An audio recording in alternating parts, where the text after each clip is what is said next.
Marcus wiped the grease from his hands with an old rag, the familiar weight of exhaustion settling into his shoulders. The auto repair shop had been quieter than usual this Christmas Eve, with most folks either too broke to fix their vehicles or already heading home to family gatherings he'd never be invited to. At 43, Marcus had grown accustomed to spending holidays alone, but tonight felt different somehow. Maybe it was the way the snow kept falling outside, creating a blanket of white that made even the grimy industrial district look almost peaceful. The last customer had left hours ago, and Marcus was about to lock up when he heard it, a soft clanging sound coming from the alley behind his shop. At first, he figured it was just cats getting into the dumpster again, but the rhythm was too deliberate, too purposeful. Someone was out there, and they were looking for something specific. Marcus grabbed his heavy-duty flashlight and stepped out into the cold. The December air bit at his exposed skin, and his breath formed small clouds as he made his way around the building. The alley was darker than usual, with one of the streetlights flickering intermittently, casting strange shadows that danced across the brick walls. "Hello," Marcus called out, his voice echoing slightly. "Shop's closed, but if you need help." The clanging stopped abruptly. For a moment, there was only silence and the distant sound of traffic on the main road. Then Marcus heard it, a low, mechanical whirring sound, like a motor trying to start but failing. It was coming from behind a large dumpster where he usually tossed old engine parts. Marcus approached carefully, his boots crunching on the thin layer of snow. As he rounded the corner of the dumpster, his flashlight beam caught something that made him freeze. There, hunched over a pile of discarded metal parts, was a figure unlike anything he'd ever seen. The person, if it could be called a person, was tall and thin, wearing what looked like a tattered military jacket that had seen better decades. But what stopped Marcus cold wasn't the clothing. It was the arm. Where a left arm should have been, there was a complex mechanical appendage, all exposed servos and hydraulic lines, moving with jerky, uncoordinated motions. Sparks occasionally jumped from damaged connections, and that whirring sound was coming from a motor somewhere in the shoulder joint. The figure looked up at Marcus with eyes that seemed too bright, too aware. The face was human enough, weathered, bearded, with deep lines that spoke of pain and exhaustion. But there was something else there, a kind of desperate intelligence that made Marcus think of a wounded animal backed into a corner. "I'm not causing trouble," the cyborg said, his voice carrying a slight electronic distortion. "Just looking for parts. I can pay." He held up a small handful of what looked like genuine silver coins, though Marcus couldn't tell where someone like this would have gotten them. Marcus lowered his flashlight slightly, not wanting to blind the man. "What kind of parts?" "Servo motor. Size designation TK, 47 or compatible." The cyborg's mechanical arm twitched, and more sparks flew. "Minez Dean. Has maybe 6 hours of function left, probably less." Marcus knew that designation. He had 2 TK, 47 servos in his parts room, salvaged from a luxury hover car that had been totaled last month. They were expensive pieces of tech, worth more than most people made in a week. But looking at this broken figure shivering in the snow, Marcus found himself thinking less about money and more about the fact that it was Christmas Eve and nobody should have to spend it falling apart in an alley. "Come inside," Marcus said, surprising himself. "It's too cold out here to work on anything." The cyborg stared at him for a long moment, those bright eyes searching Marcus's face for signs of deception or threat. Why? It was a good question, and Marcus wasn't entirely sure he had a good answer. Maybe it was the loneliness of another holiday spent alone. Maybe it was the way the man carried himself, like a soldier who'd been through hell and kept walking anyway. Or maybe it was just the simple fact that Marcus had spent his entire adult life fixing broken things, and this was clearly something that needed fixing. "Because it's Christmas Eve," Marcus said finally, "and because I got the parts you need." The cyborg hesitated for another moment, then slowly nodded. He gathered up the metal scraps he'd been sorting through and followed Marcus toward the shop's back entrance. As they walked, Marcus noticed the way the man moved, carefully, precisely, but with a slight limp that suggested more damage than just the obvious arm. Inside the shop, under the bright fluorescent lights, the cyborg looked even more out of place. The mechanical arm was clearly military grade, but it was old technology, probably from the corporate wars that had ended 15 years ago. The integration was crude, but effective, with cables and connectors running under the skin of his neck and shoulder. Someone had done this fast, probably in a field hospital under combat conditions. "What's your name?" Marcus asked as he headed toward the parts room. Designation was 77 Delta during active service. The cyborg replied, then paused. Before that, Thomas Reeves. Marcus stopped and turned around.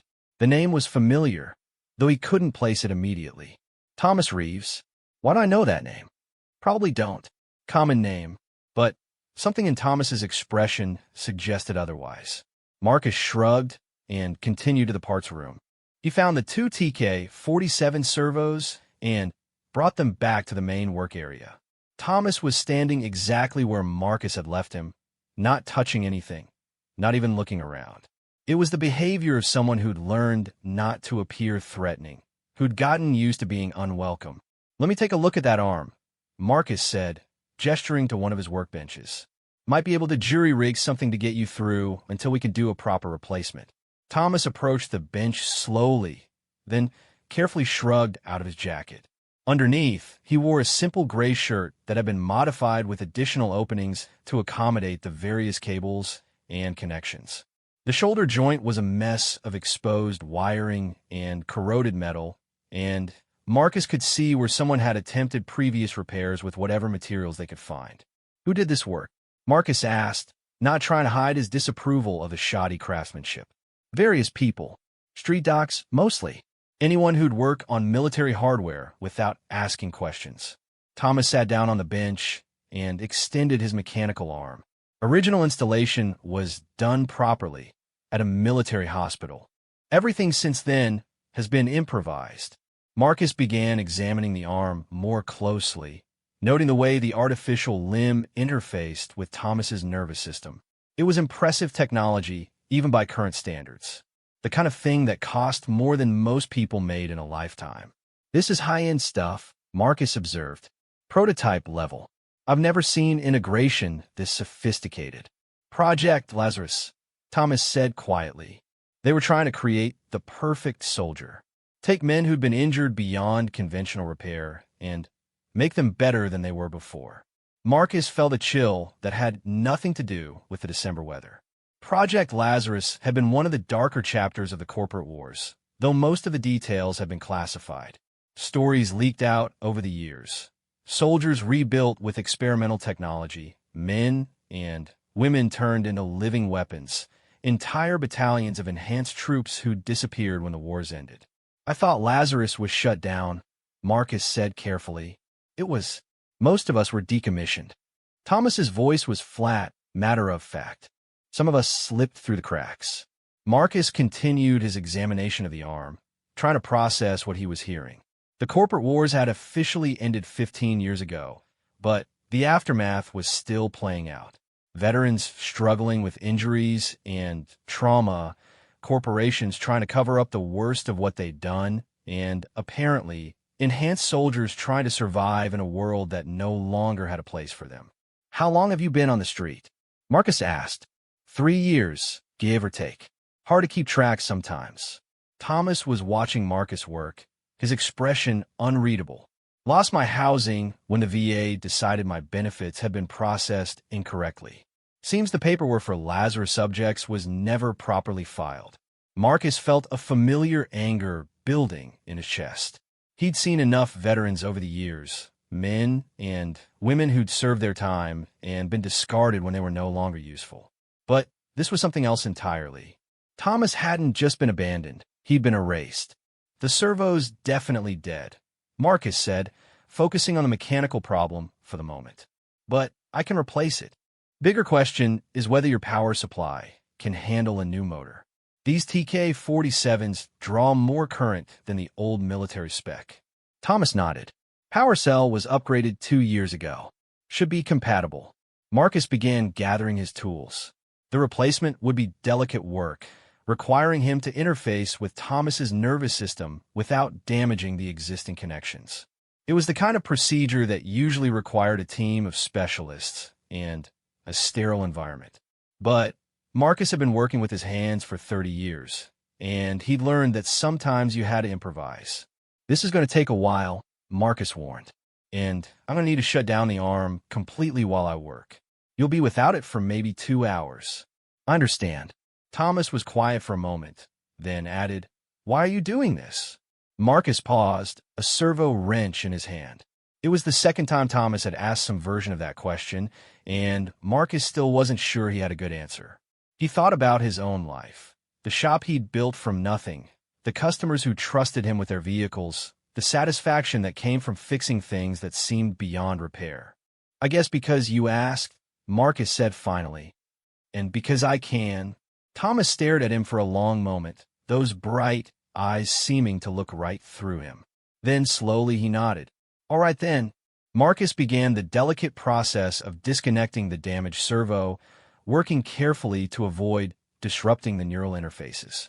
As he worked, Thomas told him more about his situation, how he'd been living in abandoned buildings and shelters, trading scavenged parts for food and basic supplies, always moving to avoid the attention of authorities who might ask uncomfortable questions about his modifications. "Don't you have any family?" Marcus asked as he carefully extracted a corroded connection. "Had a sister," Thomas replied. "Haven't seen her since before my last deployment. She probably thinks I'm dead. Might be better that way." Marcus didn't respond to that, but he found himself thinking about his own family. Parents who'd died years ago, a brother who'd moved across the country and rarely called. He'd always told himself that he preferred being alone, that it was simpler that way. But listening to Thomas talk about isolation and abandonment, Marcus began to wonder if he'd been lying to himself. The work was intricate and time-consuming, requiring Marcus to trace each connection and ensure proper integration with Thomas's existing systems. As he worked, he found himself impressed by the sophistication of the original installation. Whoever had designed the Lazarus enhancements had been brilliant, creating technology that was still years ahead of anything commercially available. "The integration is remarkable," Marcus observed as he carefully connected a new neural pathway. "I've never seen anything like it." "Dr. Elizabeth Chun," Thomas said. She was the lead engineer on the project. Brilliant woman. She tried to shut the whole thing down when she realized what they were really doing with her work. "What happened to her?" "Disappeared."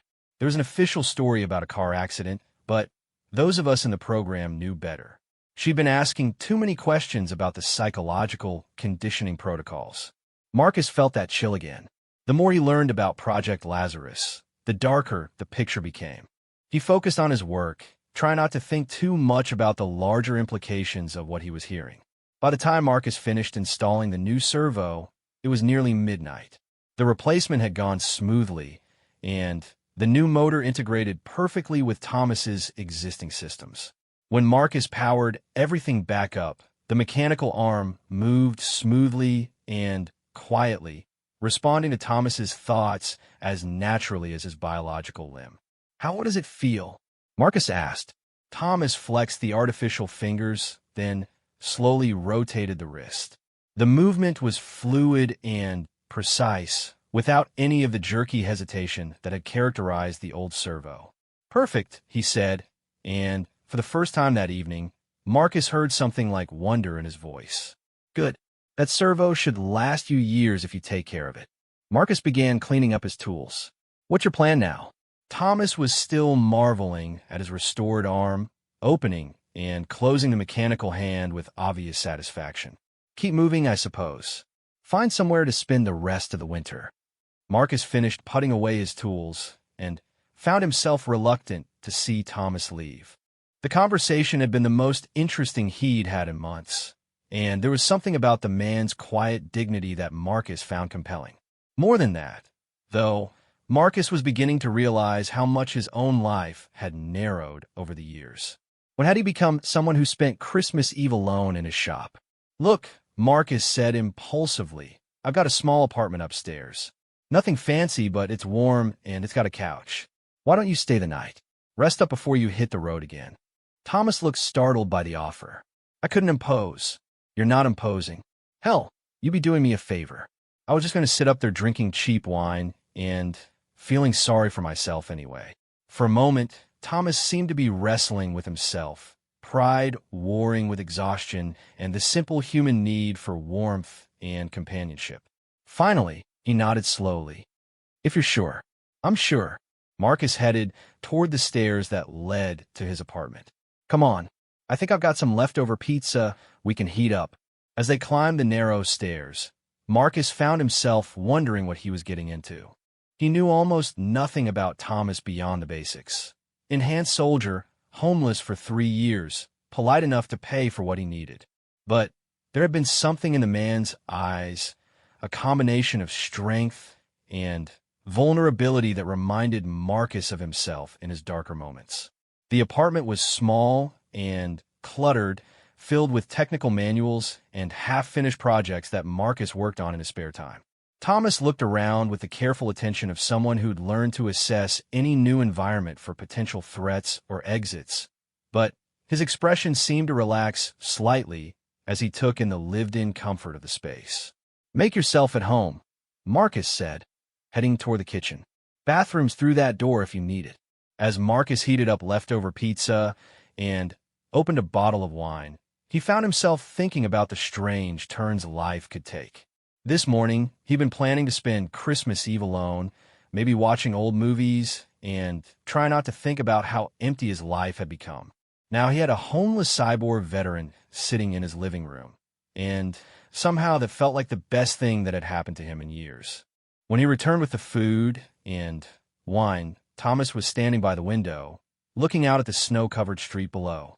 The mechanical arm hung naturally at his side, no longer sparking or jerking with mechanical strain. Peaceful, Thomas observed. Usually is this time of night. Marcus set the pizza on the coffee table and poured 2 glasses of wine. Especially on Christmas Eve, most folks are home with their families. Thomas accepted the wine, but didn't drink immediately. What about you? No family to go home to. Marcus settled into his favorite chair, a worn recliner that had seen better years. Parents died a while back. Got a brother in California, but we don't talk much. Never married, no kids. Guess I just got used to being on my own. Lonely. The directness of the question caught Marcus off guard. Most people danced around subjects like that, afraid of seeming too personal or prying. But Thomas asked it the way a soldier might ask about ammunition levels, as a practical question that might affect tactical planning. Sometimes Marcus admitted, "What about you?" Thomas finally took a sip of his wine, his expression thoughtful. Hard to say. The conditioning was designed to suppress emotional attachments. Makes you a better soldier if you don't form personal connections. He paused, but it's been wearing off over the years. The loneliness is new. Or maybe I'm just remembering what it felt like before. They ate in comfortable silence for a while. 2 men who'd gotten used to their own company sharing a simple meal on Christmas Eve. Outside, the snow continued to fall, and Marcus found himself thinking that this was probably the most peaceful holiday he'd had in years. Marcus woke up on Christmas morning to the smell of coffee brewing and something that might have been bacon. For a moment, he was confused. He lived alone, had for years, and he definitely hadn't set any kind of automatic cooking system. Then he remembered Thomas, and the events of the previous evening came flooding back.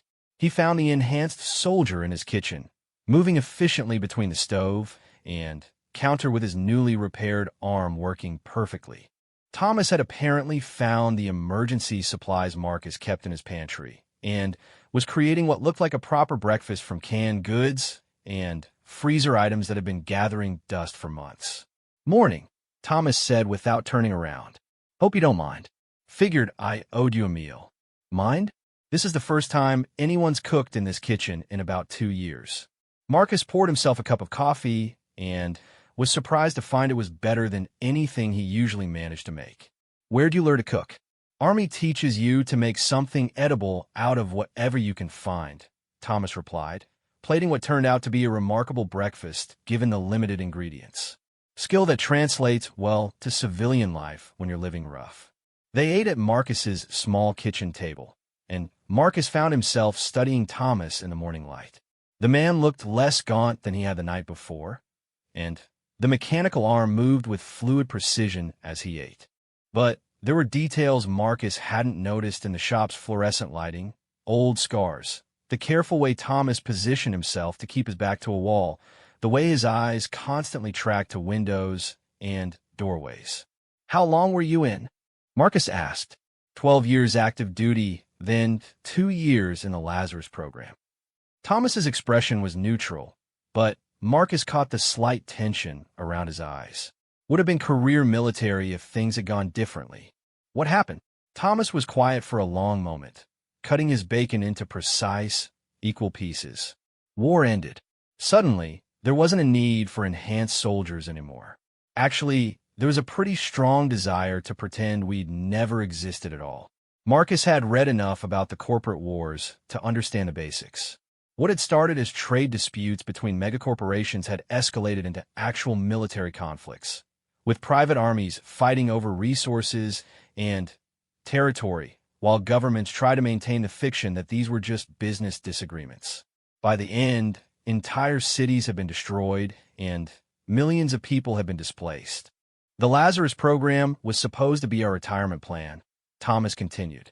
They told us we'd be given positions in corporate security or law enforcement or private military contracting. Good jobs for soldiers who'd given everything for the cause. But that's not what happened. When the wars ended, the corporations wanted to distance themselves from the worst of what they'd done. Enhanced soldiers were a liability, living proof of how far they'd been willing to go.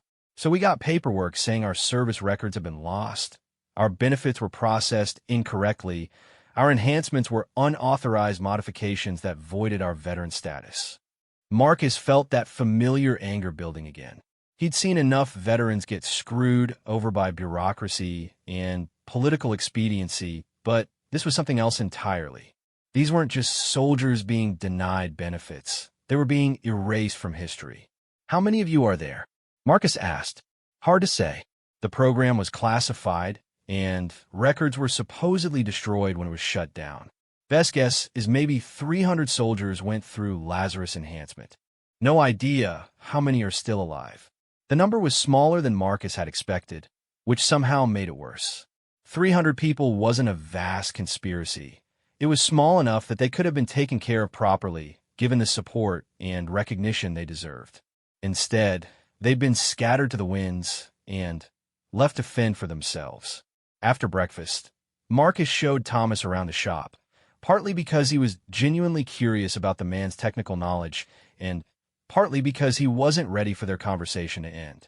Thomas examined Marcus's equipment with the careful attention of someone who understood complex machinery, asking intelligent questions about repair procedures and diagnostic techniques.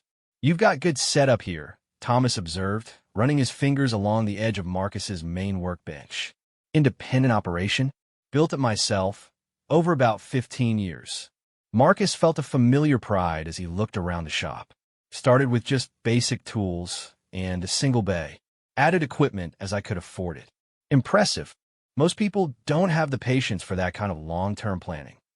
There was something wistful in Thomas's voice, and Marcus found himself wondering what the man's life might have looked like if the wars had never happened, if he'd been able to build something lasting instead of being turned into a weapon and then discarded. They were interrupted by a knock on the shop's front door. Marcus wasn't expecting anyone. The shop was officially closed for the holiday, but he could see a figure standing outside, bundled up against the cold. When he opened the door, he found a woman in an expensive winter coat, her breath forming clouds in the frigid air. "Are you Marcus Chen?" she asked. "I'm looking for someone who might be able to help with some very specialized repair work." Marcus blinked in surprise. "Chun?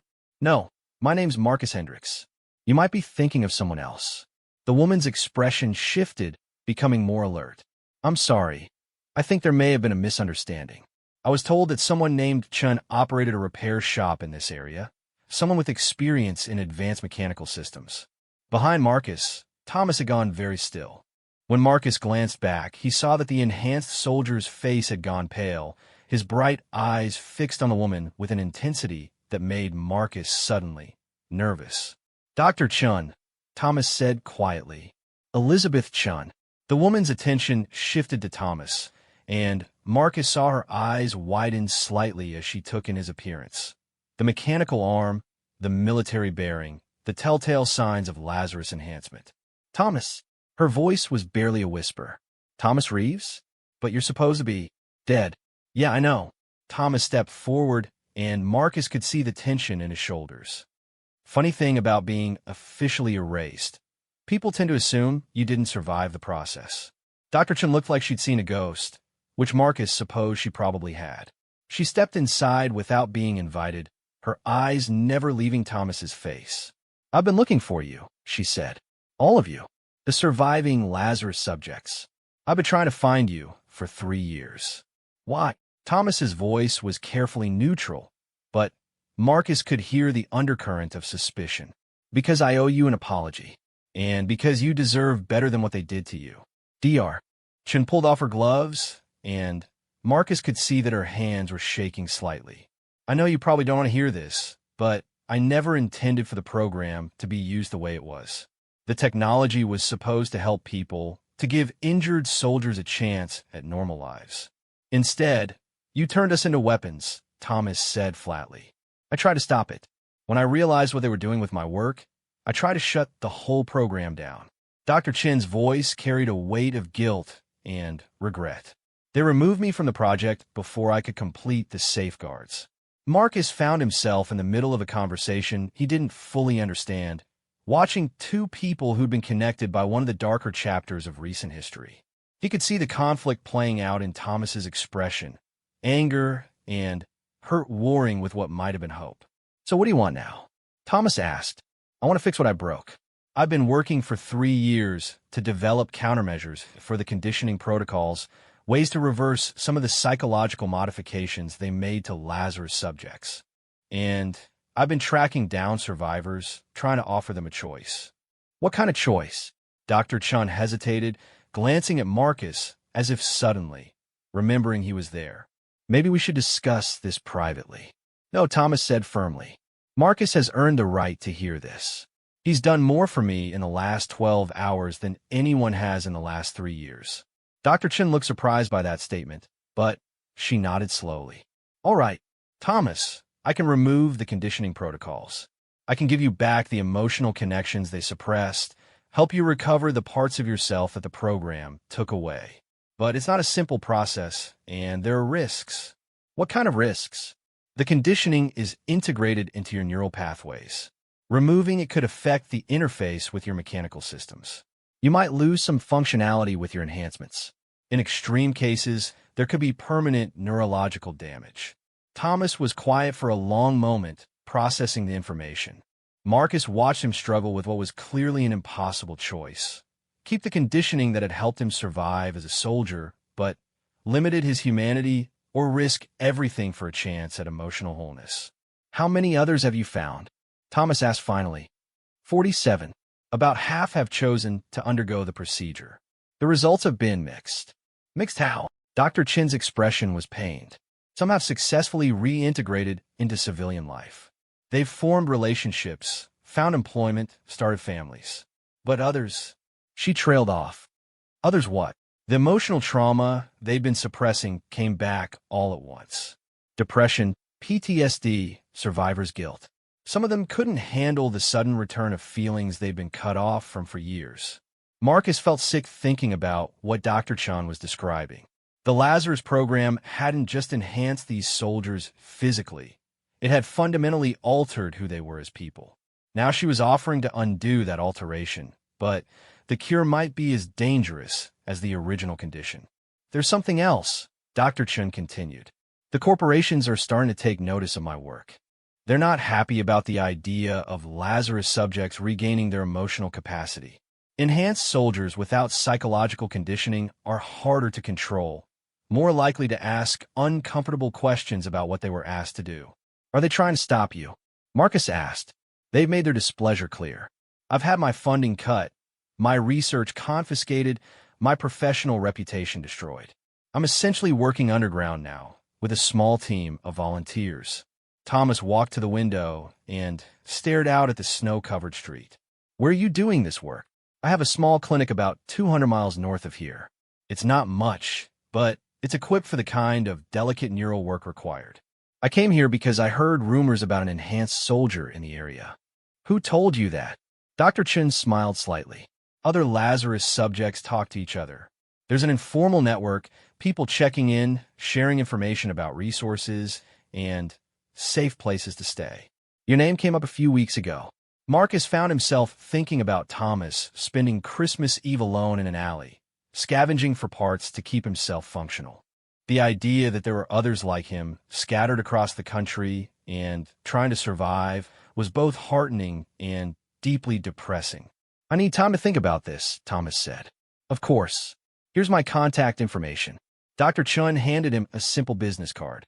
"The offer stands as long as you want it to. But, Thomas, you should know, the window for this procedure is limited. The longer the conditioning remains in place, the harder it becomes to remove safely." After Dr. Chen left, Marcus and Thomas sat in the shop's office, neither of them speaking for a long time. Marcus could see that Thomas was wrestling with the decision, weighing the potential benefits against the very real risks. "What are you thinking?" Marcus asked finally. "I'm thinking that I've been half alive for 15 years, Thomas said. "The conditioning makes everything distant, like I'm watching my life happen to someone else. But it's also what's kept me functional. Without it, I don't know who I am anymore."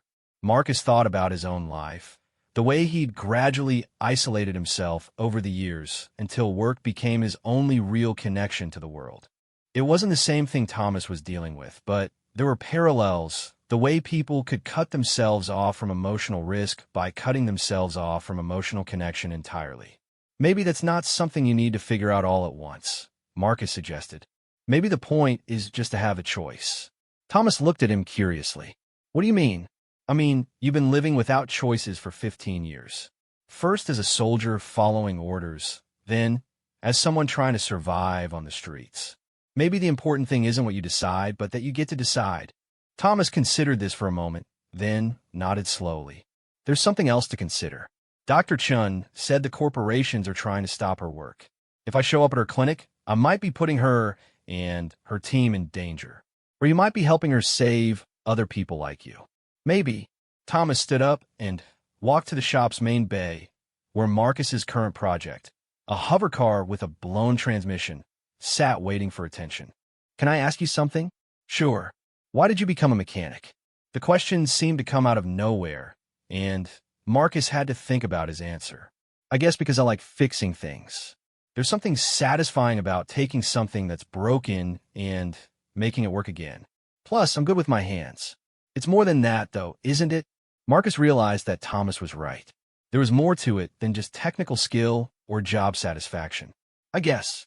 I like the idea that broken doesn't mean worthless. Most people see something that's damaged and they want to throw it away, get a new one. But usually, if you're willing to put in the time and effort, you can make it better than it was before." Thomas smiled, and it was the first genuinely warm expression Marcus had seen from him. "That's what Dr. Chun is offering, isn't it? A chance to fix what's broken." "Seems like it." Thomas was quiet for another moment, then turned to face Marcus directly. "I want to ask you something, and I want you to be honest with me." "All right. Do you think I should do it?" "Undergo DR. Chen's procedure." It was a hell of a question to ask someone he'd known for less than 24 hours. Marcus felt the weight of responsibility that came with being asked for advice about something that could fundamentally change another person's life. "I think," Marcus said carefully, "that you're the only one who can answer that. But I also think that spending the rest of your life wondering what if might be worse than taking the risk." Thomas nodded slowly. "There's one more thing." "What's that?" "If I do this, if I go to Dr. Chen's clinic and try to undo 15 years of conditioning, I'm going to need somewhere to come back to afterward. Somewhere safe, where I can figure out who I am without people asking questions or demanding papers I don't have." Marcus felt his heart rate increase slightly. "What are you asking?" "I'm asking if you'd be willing to let me work here for a while. I'm good with mechanical systems, and I learn fast. I could help you with the business, maybe expand your capabilities into more specialized repair work." Marcus stared at Thomas for a long moment, trying to process what was being offered. Partnership, friendship, the chance to help someone rebuild their life from scratch. It was everything he'd told himself he didn't want, all the complications and responsibilities he'd spent years avoiding. It was also exactly what he'd been missing without realizing it. "Are you offering to become my business partner?" Marcus asked. "I'm offering to become whatever you need me to be," Thomas replied. "Friend, employee, partner. Someone who understands that broken things are worth fixing." Marcus thought about his life before Thomas had appeared in his alley.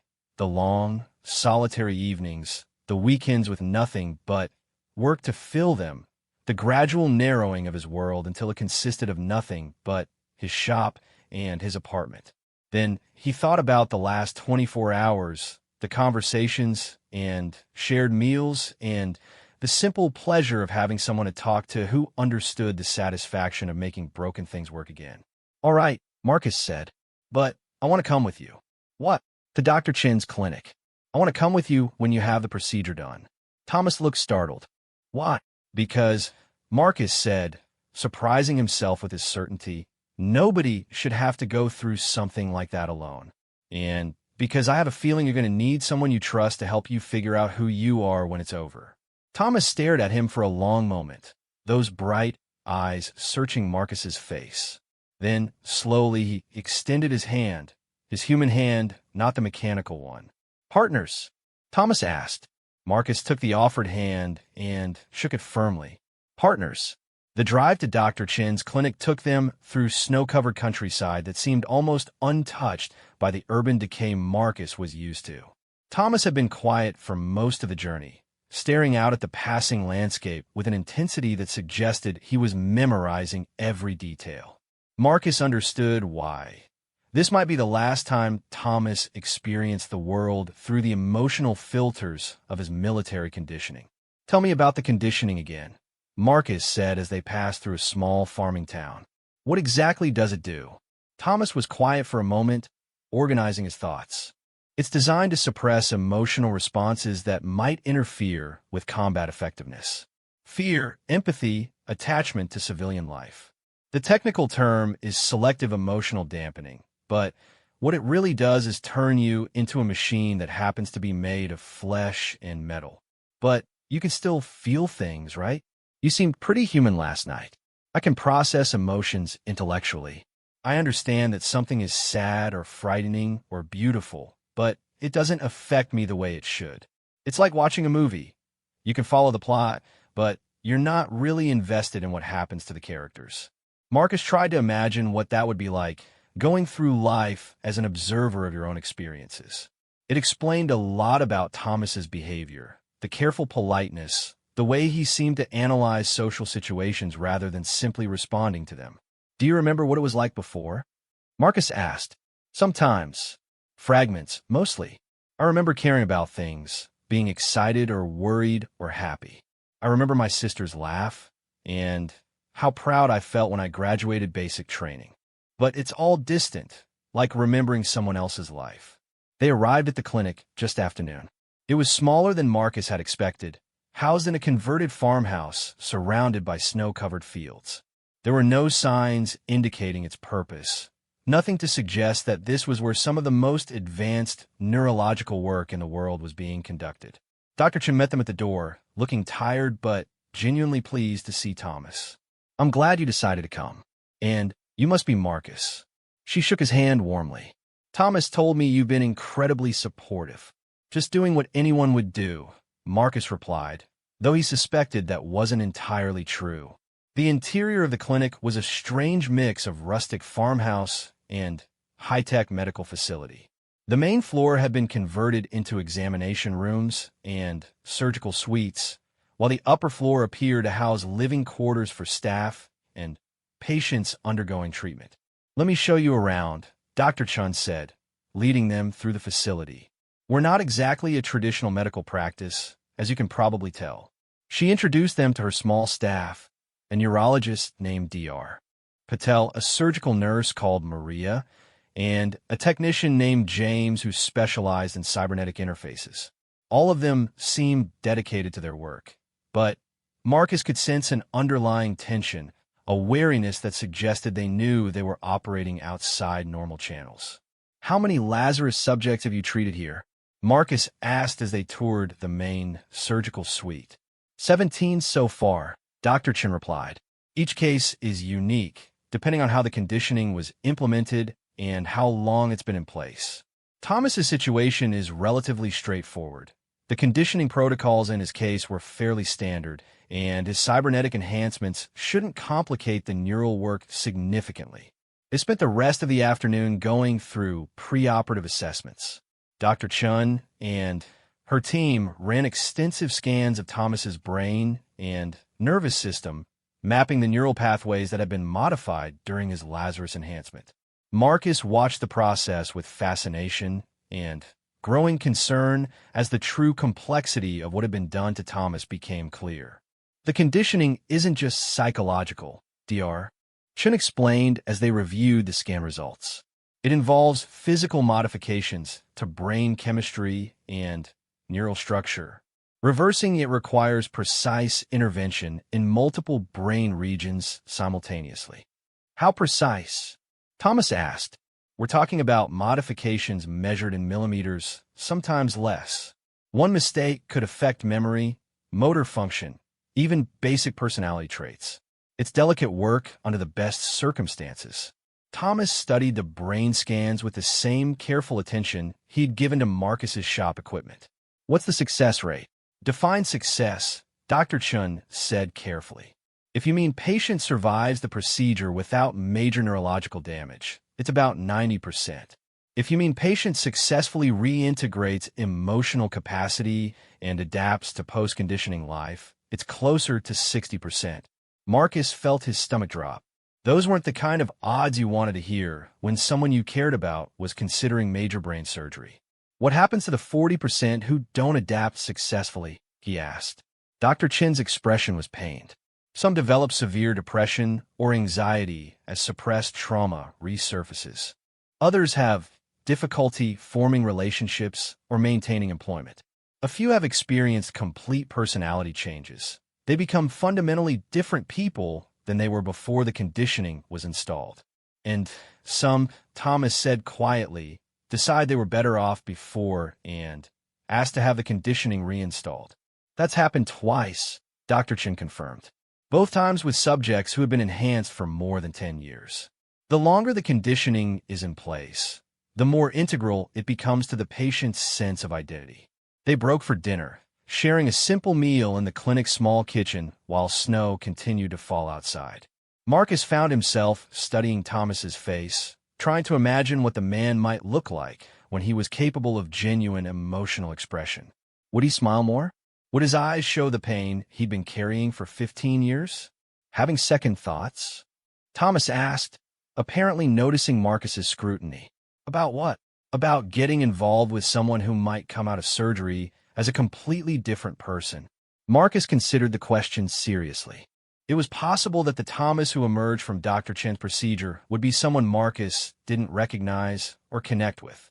The careful politeness and analytical intelligence that had drawn Marcus to him might disappear, replaced by emotions and reactions that were completely foreign. "No," Marcus said finally. "I'm not having second thoughts." "Why not?" "Because whoever you become, you'll still be someone who spent Christmas Eve in an alley looking for parts to fix yourself instead of stealing them. You'll still be someone who pays for what he needs and doesn't take more than he's offered. The conditioning might have suppressed your emotions, but it didn't change your character." Thomas was quiet for a long moment, then nodded slowly. "I hope you're right." After dinner, Dr. Chen walked them through the procedure itself.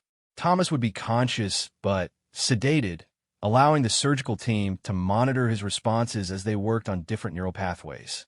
The operation would take approximately 6 hours, followed by a recovery period that could last anywhere from a few days to several weeks, depending on how his brain adapted to the changes. "There's something else you should know," Dr. Chun said as they finished the briefing. "We've had some unwanted attention recently. Corporate security teams have been asking questions in the area, trying to track down our location. It's possible they'll try to interfere with the procedure." "What kind of interference?" Marcus asked. "Hard to say. Best case scenario, they try to serve some kind of legal injunction to shut us down. Worst case, she trailed off, but the implication was clear. Why would they go that far to stop you? Thomas asked. Because enhanced soldiers without conditioning represent a threat to the official narrative about the corporate wars. You're living proof of war crimes that were supposed to be buried and forgotten. If enough Lazarus subjects regain their emotional capacity and start talking about what they experienced, it could expose some very powerful people to prosecution. Marcus felt that familiar anger building again, but this time it was accompanied by something else, a protective instinct he hadn't felt in years. The idea that someone might try to hurt Thomas or prevent him from getting the help he needed triggered a response that surprised Marcus with its intensity. What kind of security do you have here? Marcus asked. Not much, Dr. Chen admitted. A basic alarm system, some cameras. We're supposed to be invisible, not defensible. That might not be enough anymore. They spent the evening making preparations for the surgery, scheduled for the following morning. Thomas seemed calm, almost detached, but Marcus could see the tension in his shoulders, the way his mechanical arm occasionally twitched when he thought no one was looking. Are you scared? Marcus asked as they settled into the small guest room they'd been given. I don't know, Thomas replied honestly. The conditioning makes it hard to tell the difference between logical concern and actual fear. I understand that this is dangerous, that I might not survive or might come out damaged. But I can't seem to generate an appropriate emotional response to that knowledge. Maybe that's for the best. Fear doesn't usually make people perform better in high-stress situations. Maybe. Or maybe fear is what keeps people from making stupid decisions. Marcus lay awake for a long time that night, listening to the wind outside and the quiet sounds of Thomas's breathing. He found himself thinking about the strange chain of events that had brought them here. A chance encounter in an alley, a broken servo motor, and now a friendship that had developed faster than any relationship Marcus had ever experienced. Tomorrow, Thomas would undergo a procedure that could fundamentally change who he was as a person. There was no guarantee that the man who emerged from surgery would still want Marcus's friendship, or that they'd still be compatible as business partners. But Marcus found that he was surprisingly at peace with that uncertainty. Sometimes you had to take risks to grow, and sometimes you had to trust that the important things would survive the transformation. Marcus was awakened before dawn by the sound of vehicles outside. He looked out the window to see 3 black SUVs parked in the clinic's driveway, their engines running and their headlights cutting through the pre-dawn darkness. Men in expensive suits were getting out of the vehicles, moving with the purposeful coordination of a professional security team. Thomas, Marcus said urgently, shaking his partner awake. We've got company.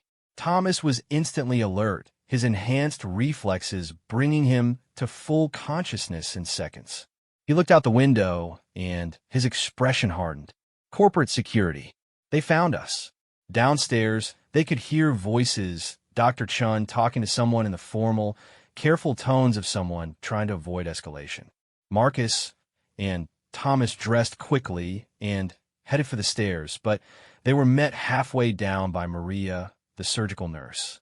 Dr. Chen wants you to stay upstairs, she said quietly. These people are here about Thomas, and she doesn't want to give them any excuse to involve you directly. What do they want? Thomas asked. They're claiming Thomas is a fugitive from military justice, that his enhancements make him federal property. They have some kind of court order demanding his immediate surrender. Marcus felt his anger flare. That's bullshit. The wars ended 15 years ago, and they declared all the Lazarus subjects officially dead. I know. Dr. Chen knows.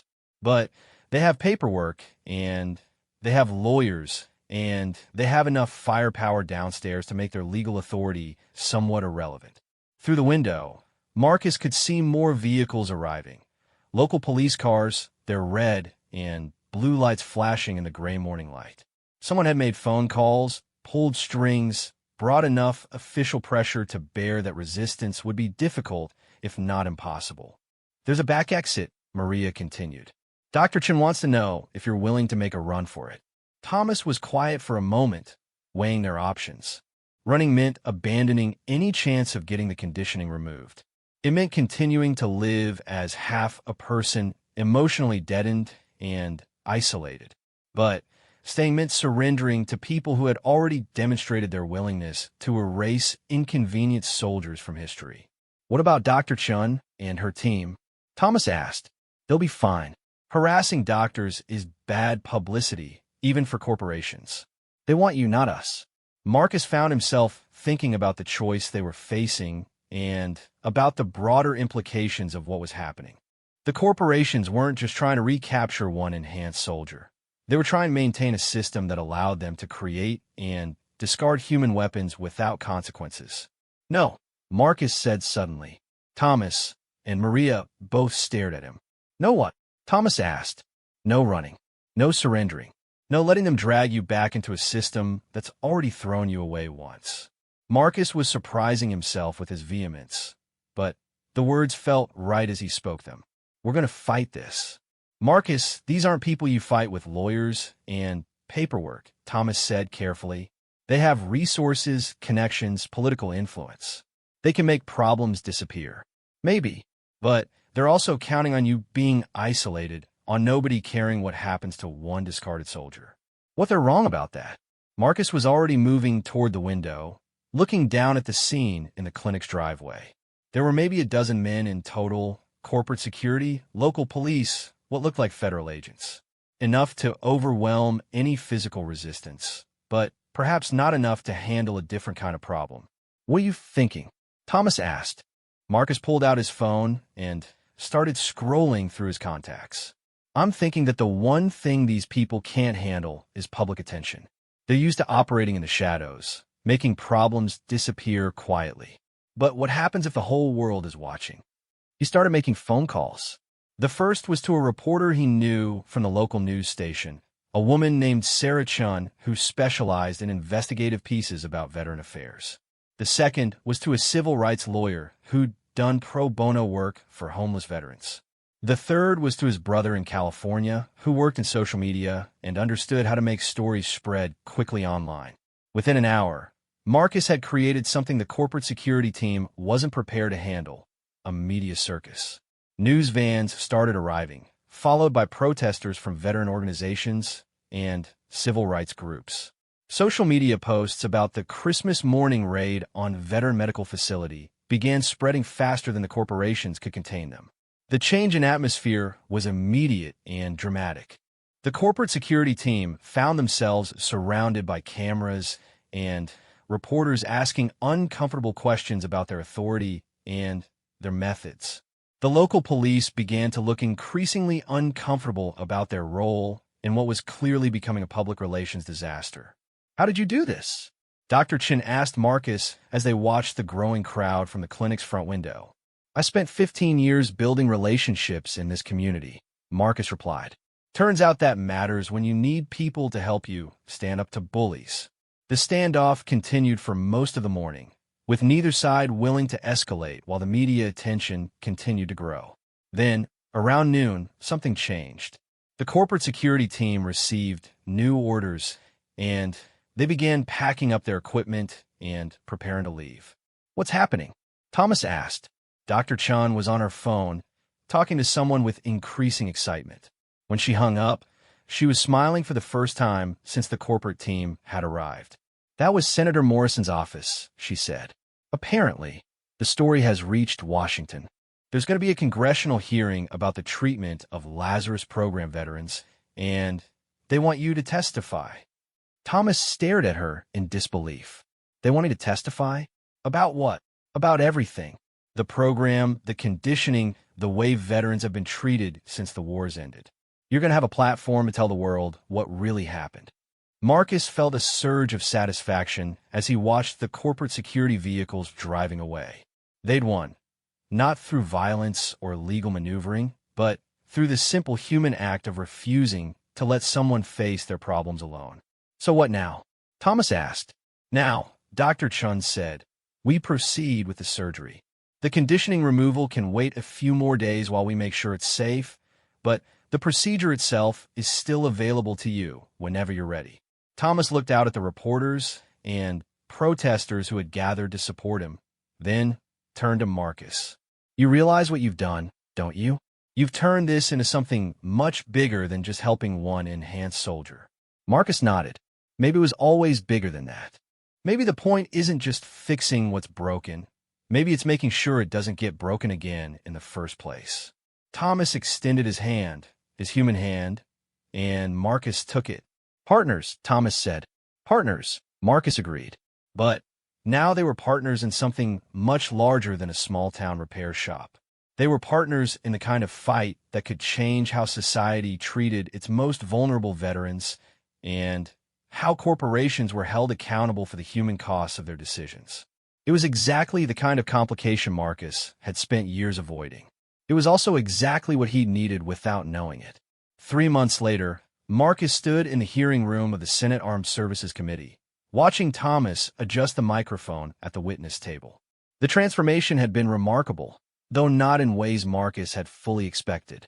The conditioning removal surgery had been successful, but the changes in Thomas went far beyond simple emotional restoration. The man sitting at the witness table bore little resemblance to the broken figure Marcus had found in his alley on Christmas Eve. Thomas still carried himself with military precision, but there was a warmth in his expression that hadn't existed before, an openness that made him seem fundamentally more present in his own life. The mechanical arm moved with the same fluid efficiency, but now Thomas used it expressively, gesturing as he spoke rather than simply treating it as a functional tool. "State your name and former rank for the record," Senator Morrison said from her position at the committee table. "Thomas Michael Reeves, Sergeant First Class, United States Army. Serial number 247796852. Thomas's voice was clear and strong, carrying easily through the packed hearing room. "I was a participant in Project Lazarus from 2358 to 2360.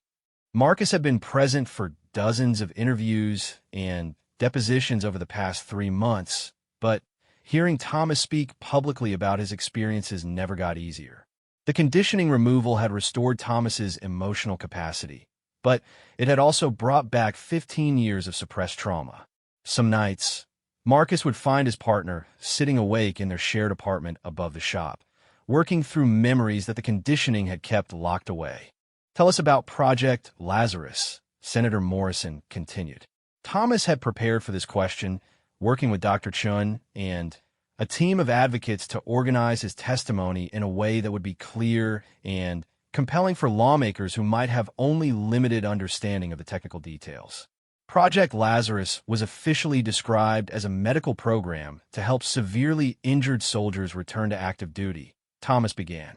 In reality, it was an experimental program designed to create enhanced soldiers through a combination of cybernetic augmentation and psychological conditioning. He gestured to his mechanical arm. The physical enhancements were sophisticated, but they weren't the primary focus. The real innovation was the conditioning protocols, procedures designed to suppress emotional responses that might interfere with combat effectiveness. Senator Rodriguez, a former Marine who'd been pushing for veteran healthcare reform, leaned forward. "When you say suppress emotional responses, what exactly does that mean?" "It means they turned us into machines," Thomas said simply. "We retained our tactical knowledge and basic human intelligence, but our capacity for fear, empathy, attachment, and moral reasoning was chemically and surgically reduced. We became soldiers who could follow orders without question and perform missions without being affected by their psychological impact." Marcus watched the committee members' faces as Thomas spoke, seeing a mix of fascination and horror as the implications of what they were hearing sank in. The story had been covered extensively in the media over the past months, but having a living witness describe the experience in detail was clearly having a powerful impact. "How many soldiers went through this program?" Senator Morrison asked. Official records were destroyed when the program was shut down, but based on conversations with other survivors, we estimate approximately 300 soldiers received full Lazarus enhancement. As of today, we've been able to locate 49 survivors. "What happened to the others?"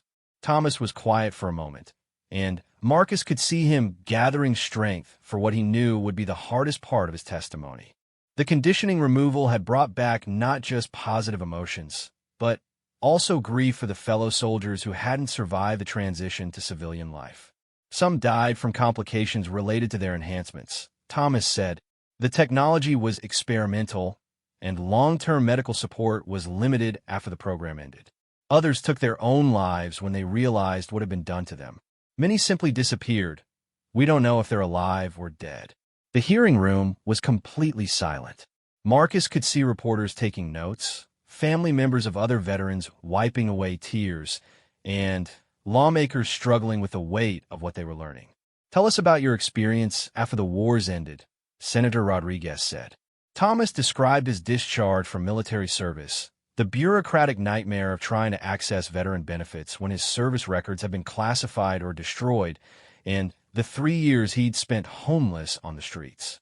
He spoke about the informal network of Lazarus survivors who looked out for each other, sharing resources and information while trying to stay invisible to authorities who might ask uncomfortable questions. The hardest part, Thomas said, wasn't the physical challenges of being homeless. It was the isolation. The conditioning made it impossible to form meaningful connections with other people. I went through life as an observer, understanding intellectually that I should feel gratitude or friendship or hope, but unable to actually experience those emotions. How did that change? Senator Morrison asked. Thomas looked back toward the gallery, where Marcus was sitting with Dr. Chun and several other Lazarus survivors who had come to support his testimony. I met someone who decided that broken didn't mean worthless. Someone who was willing to invest time and effort in helping me get the medical care I needed, even though there was no guarantee that the person who emerged from treatment would be someone he recognized. Marcus felt his face warm as Thomas's gaze met his. The relationship between them had evolved considerably since the conditioning removal. Without the emotional barriers that had defined Thomas's interactions with others, their partnership had deepened into something that included friendship, mutual respect, and a shared commitment to helping other veterans navigate similar challenges. Dr. Chen's procedure was successful? Senator Rodriguez asked. Yes and no, Thomas replied. The conditioning was successfully removed, and I've regained my capacity for normal emotional response. But recovery isn't just a medical procedure. It's an ongoing process of learning how to be human again after 15 years of being a weapon. He described the challenges he'd faced as suppressed memories surfaced, the difficulty of forming relationships when you'd forgotten how to trust people, and the ongoing work of building a civilian identity after spending most of his adult life as a soldier. But there have been positive changes as well, Thomas continued. I can feel pride in my work, satisfaction when I help solve problems, genuine friendship with people I care about. I can experience beauty, music, art, natural landscapes in ways that were impossible when the conditioning was active. Senator Morrison shuffled through her papers. Mr. Reeves, you've become something of a spokesperson for Lazarus survivors. What do you want from this committee? Thomas straightened in his chair, and Marcus could see him drawing on the same inner strength that had kept him alive through 15 years of abandonment and neglect. 3 things, Thomas said. First, full recognition of service for all Lazarus program participants, with appropriate benefits and medical care. These men and women gave everything for their country and were then erased from official records. They deserve better. Second, full investigation into the corporations and military officials responsible for the program. War crimes don't become acceptable just because they're committed against your own soldiers. People need to be held accountable. Third, continued funding for Dr. Chen's work and similar programs. There are Lazarus survivors who still want the conditioning removed, and there may be other classified programs with victims who need specialized care. The questioning continued for another hour, with committee members asking about technical details, legal implications, and policy recommendations. Thomas answered each question thoughtfully, drawing on months of preparation and the experiences of other survivors he'd connected with through Dr. Chen's network. When the hearing finally concluded, Marcus felt emotionally drained despite not having spoken a word. Watching Thomas relive some of his worst experiences, even in the controlled environment of a congressional hearing, had been difficult. But he could also see the sense of purpose it gave Thomas, the satisfaction of finally being able to tell his story to people who had the power to do something about it. "How do you think it went?" Thomas asked as they left the Capitol building. "I think you were remarkable," Marcus replied honestly. "I don't know if they'll act on everything you recommended, but they definitely understood the scope of what happened." They walked through downtown Washington in comfortable silence, both lost in thought about the day's events and what they meant for the future. The media attention had been intense, but generally positive, with most coverage focusing on the human cost of secret military programs rather than the technical details of enhancement technology. "Marcus," Thomas said as they reached their hotel, "I need to ask you something." "What's that? Are you happy with how things have turned out? When you offered to let me work at your shop, I doubt you expected it would lead to congressional hearings and national media attention." Marcus considered the question seriously. His life had changed dramatically since Christmas Eve in ways he couldn't have imagined. The small repair shop had become the headquarters for a growing advocacy organization supporting enhanced veterans. Their days were now filled with legal meetings, medical consultations, and coordination with other survivor networks across the country. "I'm happy," Marcus said finally. "Not because of the attention or the political impact, though that's important. I'm happy because you're happy. Because you have a life now instead of just existence." Thomas smiled, and it was the kind of genuine, unconscious expression that had been impossible when the conditioning was active. "I never thanked you properly." "For what?" "For seeing something worth saving when I couldn't see it myself. For taking a risk on someone who might have come out of surgery as a completely different person." Marcus thought about that Christmas Eve encounter, how random it had seemed at the time. A broken servo motor, a homeless veteran, a decision to offer help instead of just charity. Such small choices that had led to such profound changes. "You know what I realized?" Marcus said. "You didn't become a different person after the surgery. You became more yourself. The person you were before the military, before the conditioning, before everything that tried to turn you into something you weren't meant to be." They spent the evening in their hotel room, reviewing news coverage of the hearing and planning their next steps. Several other committees had requested Thomas's testimony, and there were rumors that the Justice Department was opening a formal investigation into Project Lazarus and similar programs. "There's something else," Thomas said as they prepared for bed. "Dr. Chun called while you were talking to that reporter. She's found 12 more survivors." "Where?" "Scattered across 3 different states. Some are in pretty bad shape. Medical complications from poorly maintained enhancements, psychological breakdown from untreated conditioning effects. She wants to know if we can help coordinate care and relocation." Marcus nodded without hesitation. "Of course. What do they need?" "Safe places to stay, medical evaluation, legal assistance with benefit claims. Some of them have been hiding for years, living completely off the grid because they're afraid of being recaptured or disappeared." It was exactly the kind of complicated, resource-intensive problem that Marcus would have avoided in his previous life. But that seemed like a different person now, someone who'd mistaken isolation for independence and caution for wisdom.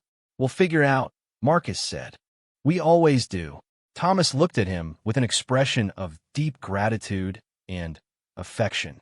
"You know, there's something Dr. Chin told me after the surgery that I never shared with you." "What's that?" She said that emotional recovery after conditioning removal is usually dependent on having strong social support. Patients who try to go through the process alone almost always struggle with reintegration. But patients who have someone committed to helping them succeed have much better outcomes. Marcus felt his throat tighten slightly. "Are you saying I helped save your life?" "I'm saying you gave me a reason to want my life back," Thomas replied. "There's a difference."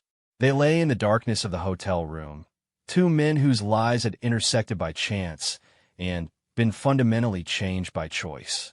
Outside their window, the lights of the capital city continued to burn, and somewhere in the vast bureaucracy of government, decisions were being made that would affect the lives of enhanced veterans across the country.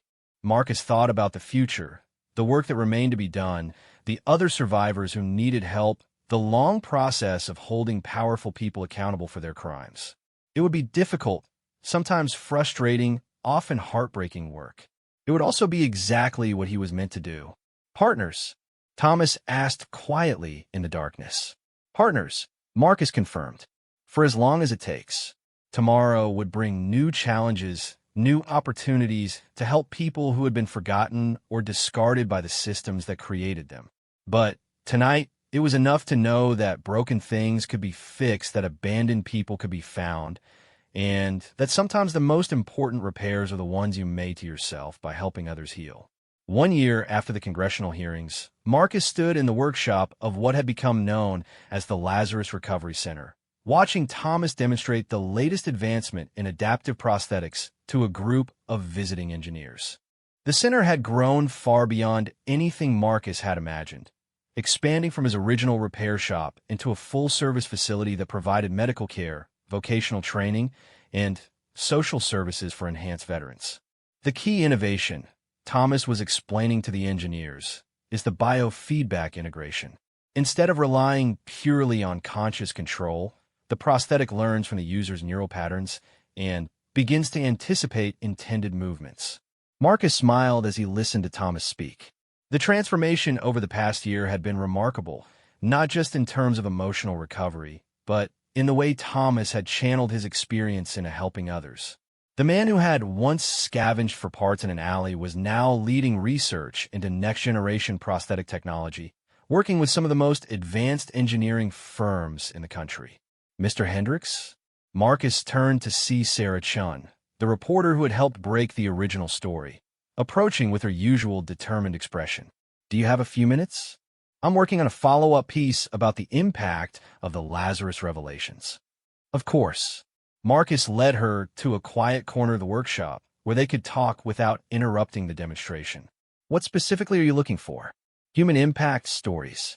It's been a year since Thomas's testimony, and I want to understand how things have actually changed for the survivors. Marcus gestured toward the busy workshop around them, where enhanced veterans worked alongside civilian engineers and medical professionals on a variety of projects. See for yourself.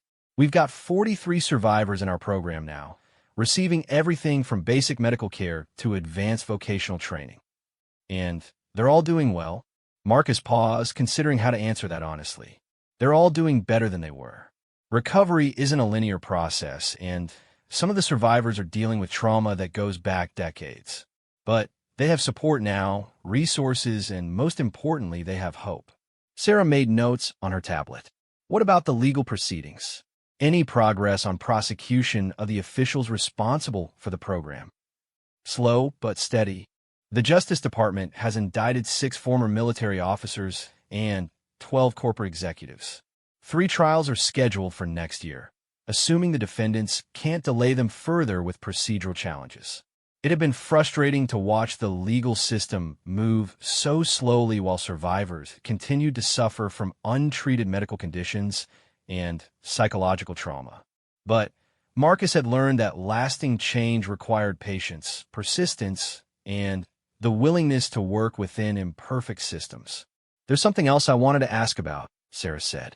I've been hearing rumors about new technologies being developed here. Some kind of advanced interface system? Marcus nodded, though he was careful about how much detail to share.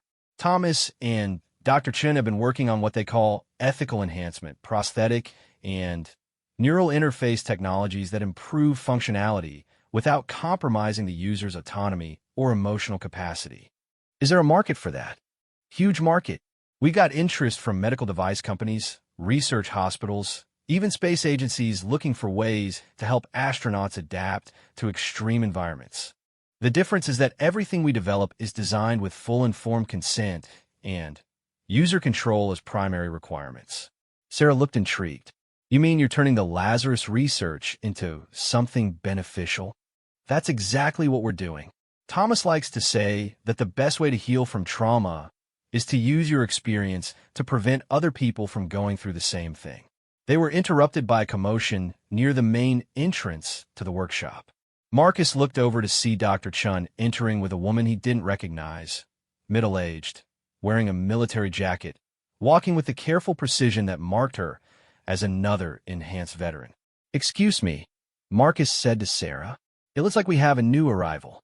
He made his way over to where Dr. Chun was talking quietly with the newcomer, noting the woman's obvious exhaustion and the way she kept glancing toward the exits as if planning escape routes. "Marcus," Dr. Chun said, "I'd like you to meet Colonel Patricia Williams." She was the commanding officer for Thomas's unit during the Lazarus program. Marcus felt his eyebrows rise. Thomas had mentioned Colonel Williams during his testimony, describing her as one of the few officers who had tried to protect the enhanced soldiers under her command. Finding her, after more than a year of searching, had been a priority for their outreach efforts. "Colonel," Marcus said, extending his hand, "Thomas will be thrilled to see you." Williams shook his hand briefly, her enhanced arm, more sophisticated than Thomas's older model, moving with fluid precision. "Is he here?" "Right over there, giving a presentation to some engineers." Marcus gestured toward where Thomas was wrapping up his demonstration. "Dr. Chun, has the Colonel been briefed on our program?" "Basic overview only. I thought it would be better for her to see it firsthand." Marcus understood the reasoning. Many Lazarus survivors had been living in isolation for so long that they found it difficult to trust organized programs or institutional support. Seeing the reality of what they'd built here was often more convincing than any amount of explanation. Thomas looked up from his conversation with the engineers and froze when he saw Colonel Williams. For a moment, Marcus worried about how he would react. The conditioning removal had brought back a lot of complicated emotions about his military service, and not all of them were positive. Then Thomas broke into a genuine smile and crossed the workshop in quick strides. "Colonel Williams, I can't believe it's really you." "Hello, Thomas. You look—" Williams paused, studying his face. "You look like yourself again." Dr. Chen's procedure was successful. The conditioning's been completely removed. Thomas's expression grew more serious. "What about you? Are you interested in having it done?" Williams was quiet for a moment, and Marcus could see her struggling with the same decision Thomas had faced over a year ago. "I don't know. I've been functional for 15 years with the conditioning in place. I'm not sure I want to risk changing that." "Functional isn't the same as living," Thomas said gently,